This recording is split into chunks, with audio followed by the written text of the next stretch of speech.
Pecha Kucha is 20 slides in 20 seconds each. So it comes out at 6 minutes and 40 seconds in total. And it's a kind of presentation format that has kind of caught fire across the world.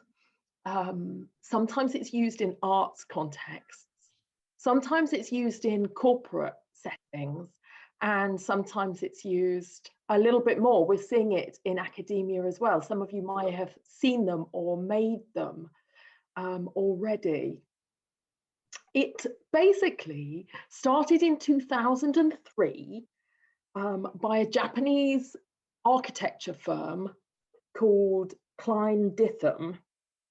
And Pecha Kucha means chit chat in Japanese. And this architecture firm were just sick and tired of seeing long, boring presentations. So they gave these parameters to anyone who was presenting to them: 20 slides maximum, 20 seconds each.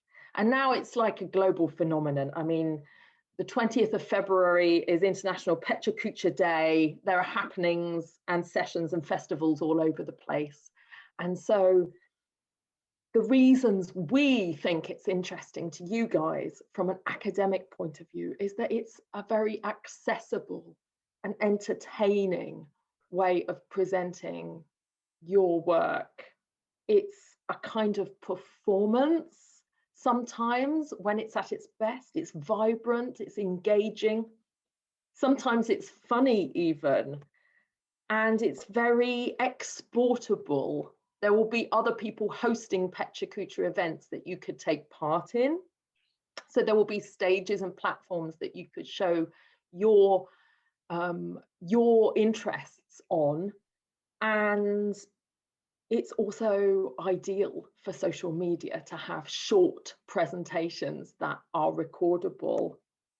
It's also ideal for people who don't love to be on video and be a talking face, because you get your slides to really lean on and people aren't looking at you even though you're part of it. I think of it as being a kind of Pecha Kucha events as being a bit of a tapas of ideas. I'm going to dive into a few things and taste a few things. Or you might like to think of it as being a kind of capsule wardrobe presentation style. It's kind of versatile. It'll fit into a lot of situations. And Emma and I wanted to encourage you to think creatively and to let you know that we both have experience in this presentation style as well. And that if you wanted to turn the European Centre for Environment and Human Health into an absolute Pecha Kucha production powerhouse, we're here with you. So why don't I show you a little bit about my background in Pecha Kucha? I came from an arts background. Yay!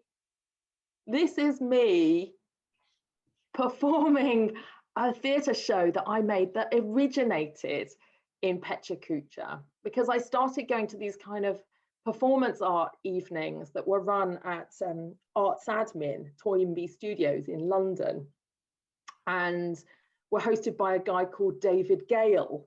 And he'd run these they were almost like stand-up comedy evenings in a way. People would sit around tables and drink, and every now and then you'd have one of these presentations.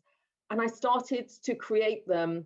And this was a show that I loved called Wasp Killer that I performed with a punk band, a live band that you can't see in the image, at Camden People's Theatre and Edinburgh Fringe. And as you can see, in those days, I was a very heavy drinker of Diet Coca-Cola. And for me, I don't know whether everyone knows, but before starting at University of Exeter, I actually worked in market research for 20 years, both within kind of media, ITV and publishing companies, and also then went on to actually work at research agencies. And Pecha Kucha came to us because although the research teams were really excited to learn about the research, they wanted us to convey those findings to the CAOs, and we would have 5 minutes to tell them what this research meant to them and what they needed to do differently. So Pecha Kucha, going back then, was quite an imaginative, a creative way, and it really enabled us to have impact and get the message of the research across. So one thing I think is really important as a university embraces Pecha Kucha is that Pecha Kucha, as Laura has mentioned, is about telling a story with images. It's not about death by PowerPoint.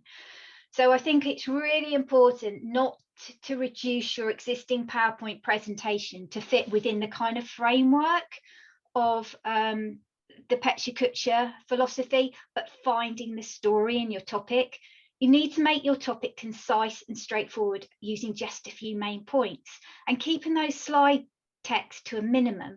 So think about the purpose of your presentation message. Is it to inform, to entertain, to persuade, to inspire? Pick one or a combination of those two to really drive your message home. I love that, Emma, and that phrase death by PowerPoint. And I think of so many presentations I've had that have had like a kind of slow lingering death by PowerPoint, as if you're just being kind of gently poisoned. And Pecha Kucha, as we were saying in our conversation the other day, is not just a faster version of that. It's not just a frantic stabbing by PowerPoint. You're kind of going to have to remake a presentation from scratch. Yeah, really. Definitely. I think about, like, just imagine for a minute, think back to where you have seen an image and text together in a really short form that really caught your eye. Before you even saw PowerPoint, before PowerPoint was a thing, think about children's books, not much text, a lot of image. Or now, sometimes your eye is really caught by Twitter posts or memes, or maybe not, or posters, or advertising. Some of us can remember adverts even from our childhood, right? Or postcards. I just absolutely love the constraints of a postcard and how the image comes first. You look at the image and you think, oh, who's this from? I wonder where this is. And then you flip it over to see. Your curiosity's aroused and you're taken in. And then you have a little bit about the person, a snapshot of their experience. And then they are reaching out to you through the postcard. I just think thinking in those terms is really, really helpful. And I've also chosen postcards because they were an art form that I created a whole piece about that ended up being exhibited at Amnesty International, where we had like sent another writer and I sent postcards between each other for several months. And then we made a Radio 4 program, an episode of Something Understood about it. And I just really, I think what gripped me, why I got really into postcards, was that I love the parameters of them. I love parameters. It's so much easier to be creative when you have constraints around you. A blank page is utterly scary. Pecha Kucha is not, because you know exactly what you've got to work with and you just have to get tight on what you've got. Or I think of when I used to work at The Guardian, we used to have to write image captions. And in journalism, it's called furniture, darling, furniture. And they often include a little pun or a little idiom that kind of speaks to the image. And we'd always say, if it's good, the text speaks to the image. And I want you to think in those terms of Pecha Kucha as the image kind of comes first. And you're so right about the image coming first, but also with Pecha Kucha, by kind of focusing on that image, it now allows you to consider that in presentation, stories are the most effective way of organising information. a powerful form of communication. They translate ideas and move people to action. So people have stories, pictures have stories, things, data, and objects do not. So ask yourself, as a researcher, who is directly involved in your research that you can use as the focal point of your story? You know, you can show your passion and connect with the audience. Why is your research important to them? And then tell them what gave you the idea for your research. What are the problems that you've had to solve? Bring them in and share your experiences and journey. And you are the storyteller. It's your research. Share that with them. That's so right. And when you say that, Emma, I think about some of the TED Talks that I've seen as well, like that really famous one that catapulted Brené Brown into fame, where she suddenly confesses to having a kind of breakdown / spiritual emergency as part of her shame, in the process of doing her shame research, and the impact of the realizations on her and the impact of her life on the research. And it becomes so much more interesting when we know who's doing it, just like we wouldn't watch a Louis Theroux documentary without Louis Theroux in it. I love that you mentioned story, Emma, and this slide we included because you were talking about story and how a Pecha Kucha would need to have a beginning, a middle, and an end. And that started me thinking on stories and the kind of elements of story that are so exciting. You talked about the person behind the story, the hero. You, the researcher, could be the hero of it, or maybe you have another character in mind, but also you started on this journey for a reason. In a traditional story, there's always a calling to go on a quest. The hero has to leave things behind. They feel compelled. They make sacrifices to go on their journey. They usually acquire a particular tool on their journey, a magic power, a sword, something that they're going to need to meet their greatest challenge and their foe. And okay, this, you might be thinking, like, how does this relate to academia? But if you think you're on a journey, what are the tools that you've acquired or had to acquire in understanding what you've understood? What have been the greatest challenges? And why have you been compelled to follow this? Because after all of these bits of research that are going on in the centre require such dedication, require such tenacity from people. And you wouldn't do it if you weren't really, really driven. Thinking about beginnings, I have found, having watched a few Pecha Kuchas that have come from academics recently, that it's really important to start gently, to go up slowly in Pecha Kucha. It's a very fast format. 20 seconds per slide is like bada, bada, bada, bada, bada, bada, bada. But your audience might not necessarily be used to the format. And it's important to begin and build gently so that they get used to the rhythm. So think in terms of not hitting them with your big academic jargon straight away or your acronyms, not assuming that they know the background. Cara did such a nice job in her last presentation of telling us what AMR was before we even get in. We just make people comfortable. When I go into a theatre, I want to settle into my chair. I want to get used to the darkness. I want people to start at the beginning. And even though you've only got 6 minutes, just go up gently before you take them on the full roller coaster ride. We've got some tips coming up for you of Pecha Kucha that can make Pecha Kuchas even better. So totally, Laura. let's jump back to.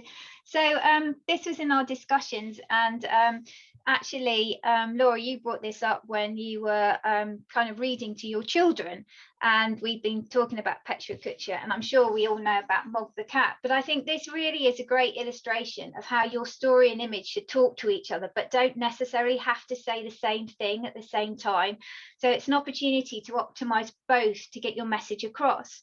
So if I take, if we look at this picture, we've got Meg ran right around the house and the dog ran after her. She climbed over the fence, she ran through the garden and jumped up outside the kitchen window. She meowed a big meow, very sudden and very loud. Mrs. Thomas said, "Bother that cat." Debbie said, "It wasn't her fault." And so those words are just a description, but the actual image shows you what happened to Mrs. Thomas.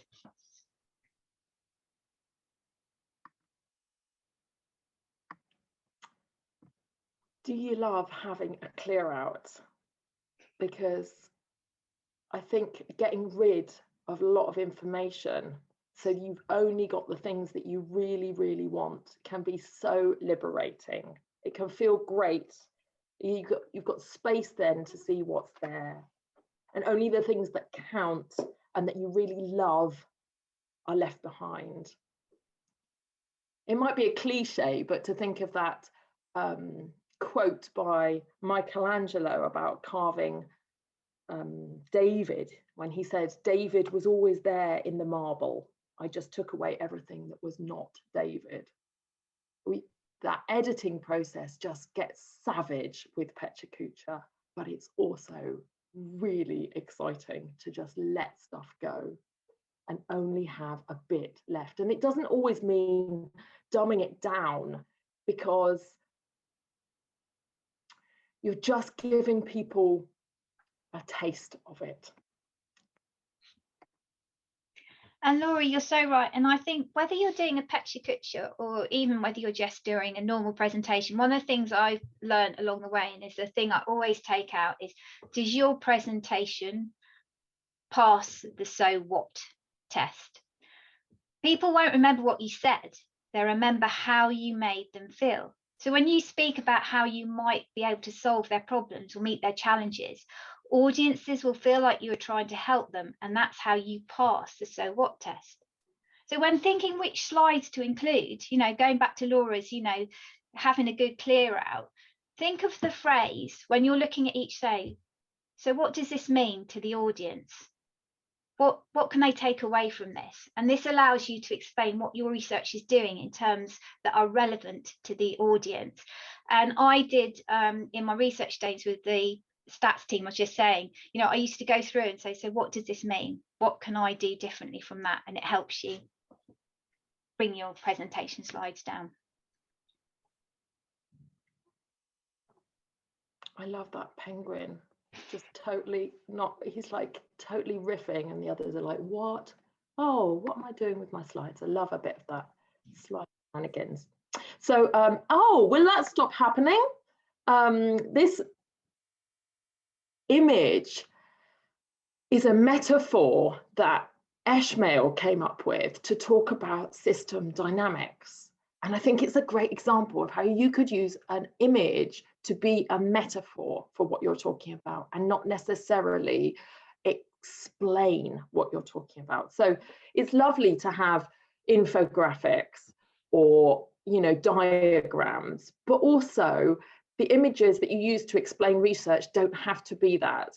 Ishmael came up with this when I was trying to get him to explain in a couple of sentences what system dynamics was. And as you know, because you've seen stuff by Ishmael recently, his system dynamics study is all about workplace well-being and inclusion. So it's got nothing to do with forests, but he said some researchers study the individual trees, but system dynamics is about zoning out and looking at the whole forest as a whole, and how one tree might block out the light from another tree, how each tree will have a knock-on effect, and that's what system dynamics is. Really nice example of using metaphors. Thanks, Laura. And I think the key thing is when you finish your presentation, you really do want to kind of end up that high and kind of leave them wanting more. And ways you can do that is, you know, it's always good to kind of summarize the key points, the messages you want to take away, but include a strong call to action, or end with a memorable quote, close with a story, and kind of drive your main points home. And, you know, and thank and acknowledge kind of contribution. So, yeah. Sorry, love. Do you want to keep talking? No, carry on. No. I was just going to say that one thing I also love about this presentation style is that nerves are kind of built into it, because it's quite adrenalized, because it's quite fast paced when you're only doing 20 seconds strictly and you're competing against the clock, that it's really natural for it to be a little bit like, will the person keep up with it? Will they? It's almost like watching somebody doing a sport, and it's a little bit exhilarating. It's kind of riveting to see the person try and keep up and deliver it. And maybe you can think of board games that you play where they have, you know, where you have a ticking timer or a countdown. It's a kind of, oh, it's just, yeah, it's just exciting. Emma and I decided not to do that today and have 20 seconds per slide, because it takes, believe me, I don't want to scare you, but it takes hours of rehearsal to get an exact delivery that fits a 20-second gap. And we just didn't have the time to craft each piece of information to be so perfectly timed, because you'll find that if you have too little to say, then you're caught looking like a lemon waiting for the next slide. And if you have too much to say, you're having to garble it. So it does take a lot of practice. But when you've crafted it and scripted it and chosen it, you've got it, then it's absolutely polished and it really works. But failing in the live performance, failing is all part of it. Emma said something so important before about thinking of the audience. This is the audience that I talked about at Toynbee Studios. These people are at a Pecha Kucha night. So thinking about what they're there for, how they are, you know, obviously this is a social occasion, so it's different from an academic audience, but they're there to be taken on a journey out of the ordinary, to be completely transported for 6 minutes and 40 seconds. And they're ready for that. So just thinking about delivering them something that they want, not just delivering from you something that you've got. So Laura, I was just looking at the time, and I think actually we won't have time to play an example, so I was going to put a link in the chat. But I think it's great. We've got, when we did the Peninsula Forum, the PhD and master students shared their research for our Pecha Kucha, and actually we gave them 3 minutes each to be able to do it. So there's some great examples there, but there's some good questions coming up in the chat, which I think is really important to kind of go through and stuff. And that's one thing, is obviously we're assuming with Pecha Kucha that people all have the ability to see. So, you know, that's one discussion, that actually is that something as a university and our knowledge and stuff that we can, how do you do a Pecha Kucha so it's inclusive, you know? So that, I think that would be a really interesting thing for us to look at and think how we could do.